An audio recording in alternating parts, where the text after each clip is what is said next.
Bismillahirrahmanirrahim. Assalamualaikum warahmatullahi wabarakatuh. Ma'rifat atau mengenal Allah secara mendalam merupakan dambaan bagi setiap orang mukmin. Dengan ma'rifat itu, seseorang akan memperoleh cahaya ilmu pengetahuan langsung dari Allah Subhanahu wa taala melalui ilham. Dengan demikian, orang tersebut bisa mengetahui berbagai hal yang tidak diketahui oleh orang lain. Untuk menggapai pintu ma'rifat, seseorang manusia mukmin harus terus berusaha mensucikan kalbunya sehingga terlepas dan bersih dari berbagai penyakit rohani. Apabila seseorang tidak bisa membersihkan dirinya dari penyakit rohani tersebut, maka pintu ma'rifat akan tertutup sehingga orang itu tidak akan mampu memasukinya. Ada beberapa jenis rohani, penyakit rohani yang mengotori kalbu seseorang mukmin. Antaranya adalah yang pertama, mengingkari nikmat Allah, yang kedua bersifat sombong dan congkak, yang ketiga bersikap rakus terhadap kemewahan duniawi, dan yang keempat melibatkan diri dalam persaingan yang keras untuk mencapai kedudukan, harta dan kemewahan duniawi. Yang kelima, saling membenci satu sama yang lain. Yang keenam, bersikap dengki terhadap sesamanya.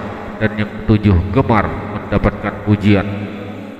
Betapa banyaknya karunia dan nikmat Allah yang diberikan kepada umat manusia.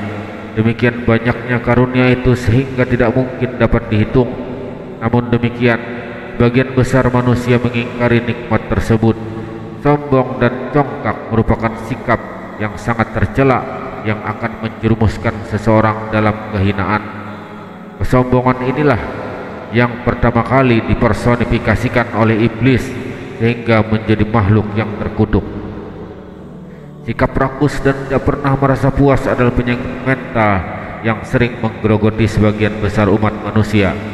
Hampir semua orang yang tidak mendapatkan bimbingan agama akan memiliki sikap ini. Ia tidak pernah merasa puas meskipun memperoleh banyak nikmat dan karunia.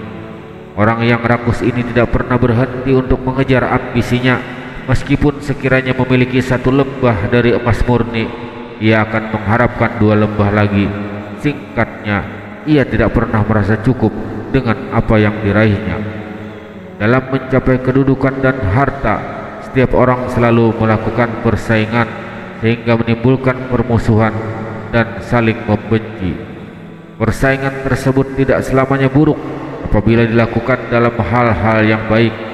Malah diperintahkan dalam Al-Quran agar umat manusia berlomba dalam mencapai kebaikan. Sikap dengki juga akan menyesahkan seseorang dan merugikan orang lain. Sikap seperti ini akan mengakibatkan pelakunya menderita lahir dan batin. Manusia melakukan berbagai macam aktivitas yang kontroversial agar banyak dipuji orang lain, padahal banyaknya pujian itu sering menjerumuskan dirinya pada kehinaan dan kehancuran. Bagaimana Islam memandang tentang ma'rifat dan kepada siapa saja ma'rifat itu melekat? Orang yang memahami tentang ma'rifat adalah arif, bijaksana, cerdik dan pandai atau berilmu. Tidak sembarangan orang bisa memahami tentang ma'rifat. Ma'rifat adalah ilmu tasawuf untuk memahami lebih dekat tentang Tuhannya. Dalam buku berjudul Akhlak Tasawuf, pengertian ma'rifat adalah upaya penghayatan kepada Allah Subhanahu wa taala. Ma'rifatullah menjadi tujuan utama dan sekaligus menjadi inti ajaran tasawuf. Itu pengertian singkat tentang ma'rifat. Lebih mendalam, pengertian ma'rifat tanda dan macam-macamnya. Pengertian ma'rifat adalah berasal dari kata arafa, yu'rifu irfan, memiliki arti mengetahui atau mengenal. Orang yang memahami tentang ma'rifat adalah arif, bijaksana, cerdik, pandai atau berilmu. Di dalam buku berjudul Risalah Sufi Al-Qusari oleh Abdul Karim Ibnu Hawajin Al-Qusairi menjelaskan salah satu tanda ma'rifat adalah tercapainya rasa ketentraman dalam hati. Semakin orang bertambah ma'rifatnya, maka akan semakin bertambah ketentramannya. Apa yang diketahuinya dari pengalaman itu memberi ketenangan hati. Tanda ma'rifat adalah bisa berwujud ketika seorang hamba meyakini seyakin-yakinnya bahwa Allah Subhanahu wa taala itu wujud, esa, zat yang maha agung, berdiri sendiri dan tidak ada satupun yang bisa menyerupainya. Meyakini sepenuhnya Allah Subhanahu wa taala hidup, maha mengetahui, maha kuasa, maha mendengar dan maha melihat dengan segala sifatnya. Orang dengan memiliki kemakrifatan memiliki tanda-tanda sebagai berikut. Yang pertama, tanda makrifat adalah bagi orang arif, mereka bangga dalam kepapaannya. Apabila disebut nama Allah Subhanahu wa taala mereka bangga, apabila disebut nama dirinya dia merasa miskin.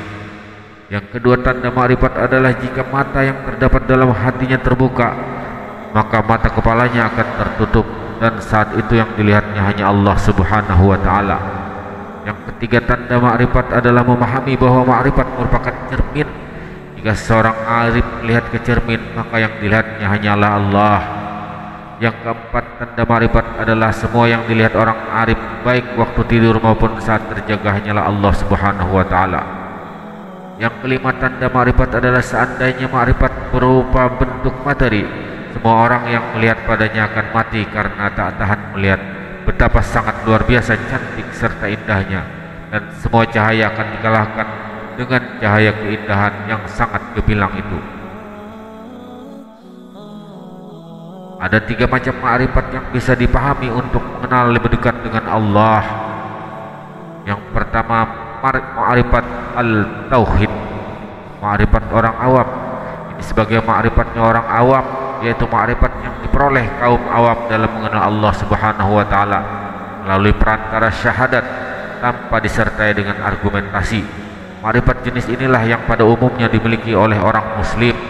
Orang awam mempunyai sifat lekas percaya dan menurut, mudah mempercayai kabar berita yang dibawa oleh orang yang dipercayainya dengan tanpa dipikirkan secara mendalam.